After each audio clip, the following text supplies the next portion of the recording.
नमस्कार।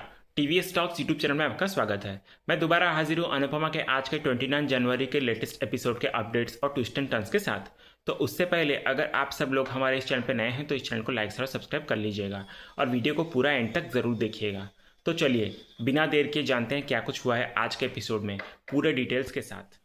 तो TV serial Anupama के आज के एपिसोड काफ़ी मज़ेदार होने वाला है, जहां हम देखने वाले हैं कि राही कोठारी हाउस में आरती शुरू करने वाली होती है कि तभी अनुपमा उसको कहती है कि तू इस घर में पहली बार आरती कर रही है तो अपना सिर ढक ले। तो राही फिर सिर ढक लेती है और आरती शुरू करने लगती है।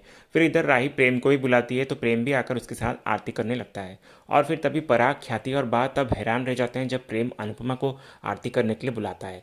फिर आरती खत्म होने के बाद इधर प्रेम अनुपमा की तुलना भगवान से करते हुए कह रहा होता है कि अनु मैम आप तो देवी हैं। कहकर फिर प्रेम अनुपमा को पूरे घर में धूप देने को बोलता है और फिर कहने लगता है कि शायद आपकी धूप देने से इस घर में पॉजिटिविटी आ जाए मैम। तभी पराग इधर से कहता है कि घर में धूप देने का अधिकार सिर्फ परिवार के सदस्यों को होता है, बाहर वालों को नहीं। फिर इधर अनुपमा भी प्रेम को बोलती है कि प्रेम, मिस्टर कोठारी बिल्कुल सही कह रहे हैं और ये तो इनका बड़प्पन है कि इन्होंने हमें अपने घर के मंदिर में श्रीनाथ जी की सेवा करने का मौका दिया।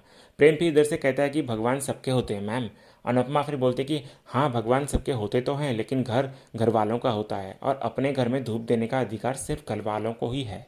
इसलिए ये धूप मैं नहीं बल्कि या तो तुम दोगे या घर वाले।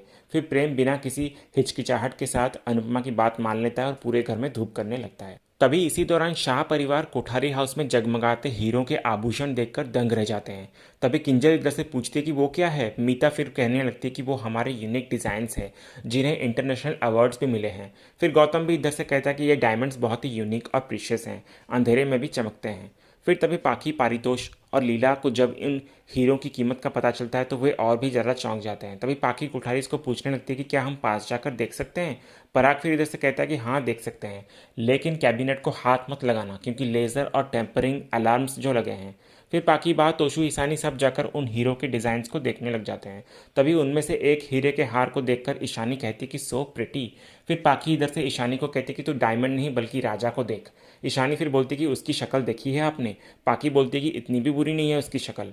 फिर इसी बीच राजा परी और माही से बात कर रहा होता है तो पाखी ये देख लेती है तो ईशानी को कहती कि देख देख वहाँ बातें शुरू भी हो गई हैं, ये परी का तो कोई चांस नहीं है, फिर भी कैसे हंस हंस के बातें कर रही है उसके साथ। इसलिए मैं ना पहले ही तुझे कह रही हूँ कि माही झपट्टा मार ले, उससे पहले तू कुछ कर।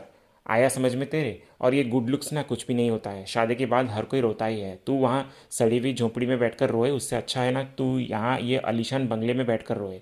फिर ईशानी पाखी की बात ही नहीं सुनती और वहाँ से चली जाती है। फिर इसी बीच दूसरी तरफ प्रेम सारे घर में धूप देकर लाकर मंदिर में उस धूप को रख लेता है और वहाँ से आ रहा होता है कि तभी राही उसे खींचकर एक कोने में ले आती है और बड़े ही प्यार से उसे कहने लगती है कि धूप देते वक्त इतने क्यूट लग रहे थे तुम कि मन किया तुम्हें गले लगाकर किस कर लूँ। लेकिन फिर तभी राही को एहसास होता है कि परिवार आसपास है तो वो वहाँ से शर्माकर चली जाती है। और इधर फिर प्रेम भगवान श्रीनाथ जी से क्षमा मांगते हुए कहता है कि माफ़ कीजिएगा श्रीनाथ जी, मैं आपसे और घर से इतने दिन दूर रहा। वैसे आज भी आना नहीं चाहता था लेकिन शायद आप मुझे बुलाना चाहते थे। Thank you for everything. फिर दूसरी तरफ कोठारी परिवार सास को प्रसाद देते हैं खाने के लिए। तभी मोटी बा इधर से सबको कहती है कि प्रसाद खाते ही हम लोग सब भोजन ग्रहण करेंगे। इसी दौरान घर के नौकर आकर बा को बताते हैं कि निर्मला उनसे मिलना चाहती है, लेकिन बा उन्हें मना कर देती है और कहती है कि निर्मला को वापस भेज दिया जाए। फिर नीता बा को याद दिलाती है कि लेकिन बा वो इससे पहले 2-3 बार आ चुकी हैं। तभी मोटी बा बड़े गुस्से से कहती है कि हाँ तो उन्हें समझ जाना चाहिए ना कि हम उन्हें मिलना ही नहीं चाहते और तलाक की पैरवी करने वाले हमें बिल्कुल पसंद नहीं है। फिर मोटी बा इधर सबको कहती है कि हमारे खानदान में आज तक कभी किसी ने तलाक नहीं लिया और हो भी नहीं सकता और हमें तो इस शब्द से ही नफरत है। लेकिन आजकल के बच्चे समझना ही नहीं चाहते कि शादी जीवन भर का साथ होता है, ज़रा सी बात पर तलाक ले लेते हैं। फिर पराग भी ये सुनकर मोटी बा को कहता है कि बा आजकल तो हमारे जनरेशन के लोग भी डिवोर्स लेते हैं, वो भी शादी के सालों बाद। तभी परितोष भी इधर से चुटकी लेते हुए कहता है कि सही कहा आपने, हमारी मम्मी ने भी तलाक लिया, वो भी 26 साल बाद। इस पर लीला बा तोशु को डांटते हुए कहती है कि तेरा बीच में बोलना ज़रूरी था क्या। तोशु फिर बोलता है कि तो मैंने गलत क्या कहा? ऐसा तो नहीं है कि किसी को पता ही नहीं कि मम्मी ने तलाक लिया हुआ है। अरे पूरी दुनिया जानती है कि मम्मी ने 2 बार तलाक लिया है। किंजल भी फिर इधर तोशु को बोलते कि तोशु बोलने से पहले ज़रा सोच लिया करो कि तुम कहाँ बोल रहे हो, क्या बोल रहे हो। फिर लीलाबा भी इधर से तोशु को कहते कि बापूजी ने क्या कहा था कि यहाँ आकर कोई बकवास मत करना, पर तू है कि सुधरेगा ही नहीं। तोशु फिर इधर से कहता है कि कमाल हो आप बा, जिन्होंने डिवोर्स लिया उन्हें कभी डांटा नहीं और जो इस बात को बता रहा है उसको डांट रहे हो।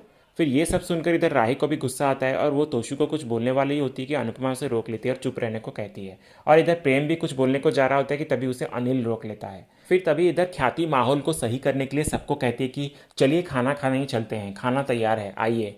फिर उसी समय अनुपमा उठकर आकर मोटीबा और पराग से क्षमा मांगते हुए कहते हैं कि माफ़ करना, हमारा तोशु ज़रा अकल वगरना है, बात ऐसे सीधी सीधी बोल जाता है, उसे बड़े लोगों की तरह बात को घुमाकर रेशम में लपेट कर ताने की तरह बोलना नहीं आता।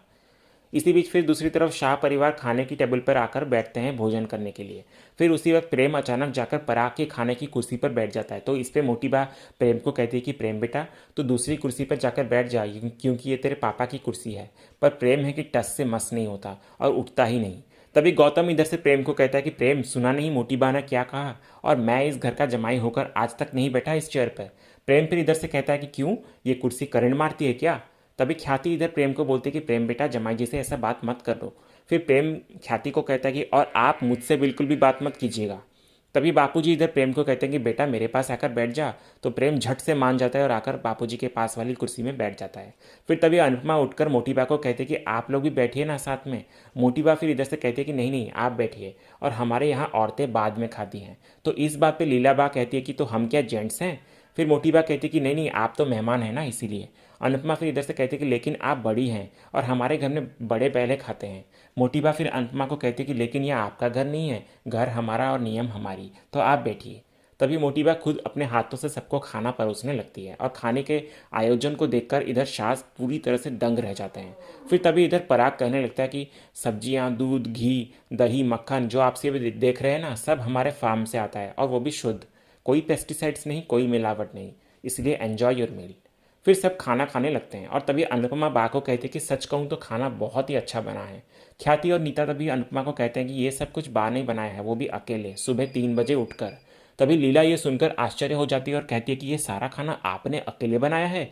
फिर मोटीबा इधर से कहती है कि हमारे यहाँ खाना औरतें ही बनाती हैं, स्टाफ हैं वो बना सकते हैं, लेकिन अगर घर की औरत प्रेम और भाव के साथ खाना बनाए ना, तो खाने का टेस्ट 10 गुना बढ़ जाता है। और कोई खास मौका हो या कोई मेहमान आने वाला हो तो हम ही खाना बनाते हैं, वरना दूसरी टाइम ख्याति और मीता ही बनाते हैं। फिर मोटीबा ये कहते कि वैसे जब हम खाना बनाते हैं ना, तो रसोई में किसी को भी आने नहीं देते। ये सुनकर फिर इधर पाखी धीरे से तोशु को कहते कि मतलब अब राही तो गई काम से, शादी के बाद अब राही को ही खाना बनाना पड़ेगा। फिर इधर मोटीबा कहने लगते कि और हमारा मानना है कि औरत को औरत की तरह ही रहनी चाहिए।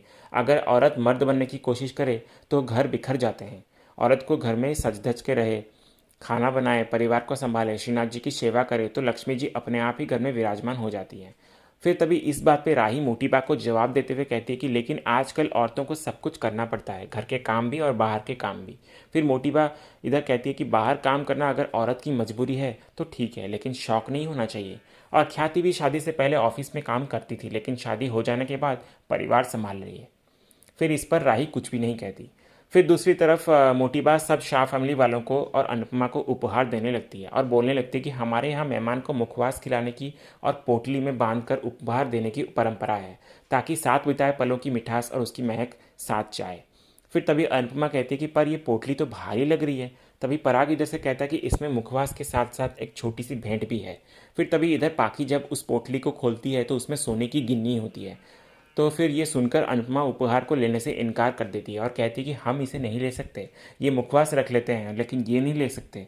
बापूजी भी फिर इधर से कहते हैं कि आपने हमें इतना मान सम्मान दिया है, वही सबसे कीमती तोहफा है। तभी प्रेम भी मोटीबा को कहता है कि मोटीबा ये सब आप मत कीजिए प्लीज़। अनुपमा फिर इधर से कहती है कि हाँ, इतना कीमती तोहफा हम नहीं ले सकते। फिर पराग और बा उसे उपहार लेने के लिए जोर देते हैं, लेकिन अनुपमा अपने सिद्धांतों पर अड़िग रहती है। पराग फिर कहता है कि अनुपमा जी, आप तोहफे की कीमत नहीं बल्कि देने वाले की भावना को देखिए, और हम बहुत मन से दे रहे हैं, तो मना मत कीजिए।